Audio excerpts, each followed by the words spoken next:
I get it. You are tired of seeing the same melee influence meta builds on every weapon. So how about we switch it up with the Galariak Prime? This Archon era Scythe is honestly pretty solid, with 19% base critical chance, a 2.5 times critical damage multiplier, and 32% base status chance. It has pretty respectable stats.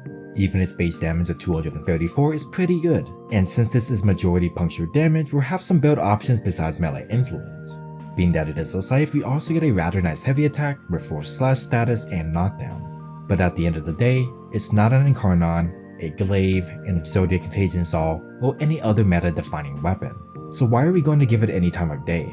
Luckily, it has an interesting unique trait to go with those above average stats. Galariak Prime will receive 10% critical chance per unique status effect on the target. This is a final additive critical chance buff much like Arcane Avenger. If you have 40% critical chance after modding, but a target has 6 different status effects on them, you would gain a total of 100% critical chance for guaranteed crits.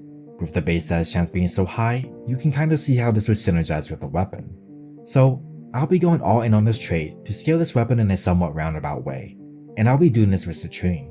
But before we talk about that, let's look at the Galariak Prime with Doughty. Since over 80% of this weapon's damage is puncture, I'll be building it for Melee Doughty. This Archon grants a flat critical damage multiplier that scales with your chance to inflict puncture status.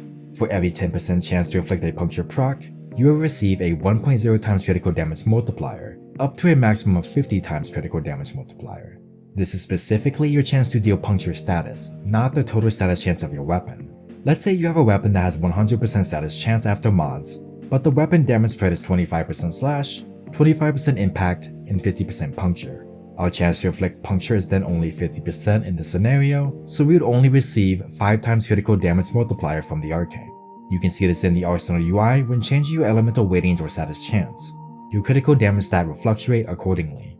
This is what makes this Arcane so tricky to build around. Vibro is great for increasing your damage, but if you throw in a cold and toxic mod, you would lower your puncture weighting along with your critical damage. So you're restricted by more than just your weapon starting damage spread. Ideally, you'd want to outsource useful status effects to your companion or other weapons so that you may still benefit from them while leaving your puncture weighting intact. So let's look at the approach I took for this weapon. First off, the stance mod. We have 2 choices, Weeping Spiral or Stalking Fan. Weeping Spiral is probably the better all-around stance, its combos are just so much faster, but I want to highlight a niche trait of Stalking Fan. Some stances have built-in multipliers for specific damage types. However, what is far less common is built-in multipliers for status chance. Stalking Fan's neutral combo Shadow Ring, the E-spam combo while not moving, has a 2 times multiplier for status chance on the final swing of the combo. Because we're using Doughty, status chance is a direct increase in damage. This is a final multiplier on our status chance after mods, so if we watch our Doughty damage bonus closely, we can see our critical damage spike during the attack animation of Shadow Ring's last attack. Use whichever stance you like more, but I just wanted to point that out for those who would want to mess around with it. For our build, we'll be using a raw damage tennocreate hybrid build, scaling both status chance and critical stats. We'll do this primarily with Blood Rush and Weeping Wounds. Even though we have flat critical chance from the trait, we still get good value out of Blood Rush for its consistency, especially for anything that may be immune to some status effects. Weeping Wounds is a must for improving our puncture status chance overall, and Galvanized Steel gives us more critical chance and critical damage. It still manages to be a competitive slot compared to other mods unless you want to use a Smite mod instead. We'll improve this build further by using Juggler's Barbs and Auger's Strike. Adding puncture to the weapon will improve our puncture weighting and our chances of inflicting puncture. This is also a damage multiplier for raw damage. Galariak Prime with about 80% puncture weighting means these mods scale at 80% value. With 210% total puncture added, these weapons together will add about 170% damage to the build, and that is without considering the Doughty increase. These will also help if you ever play in public missions and someone ends up diluting your puncture of Nourish or some other elemental damage buff. We do still need a source of base damage, so I'm using Condition Overload. We are all about status with this weapon, so we'll be applying as many on an enemy as possible to make use of this. Our other mod slots go to Prime Reach for quality of life, and attack speed so we can get light attacks off faster to activate tennocreate attacks faster. You can use whichever tennocreate mod you want, but I'm using Disciple's Merit for the consistency. With just some companion priming, the weapon will already do fine at this point, but I want to comfortably do level cap with it, so I want to scale this damage higher. There's plenty of frames who can achieve this, but I want to stick with the status theme. Thus, I'll be using Citrine to leverage the natural affinity for status that the Galariak Prime has.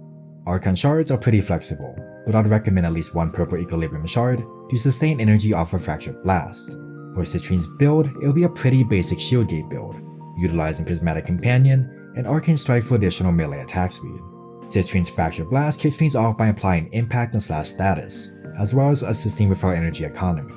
I've subsumed Xalth's Whisper over Preserving Shell for more damage via the extra damage instance, but also to give us one more unique status effect to apply. Then, the real carry, Prismatic Gem. This will prime enemies we hit with Heat, Cold, Electric, and Toxin status. With Archon Continuity, we'll also get Corrosive status.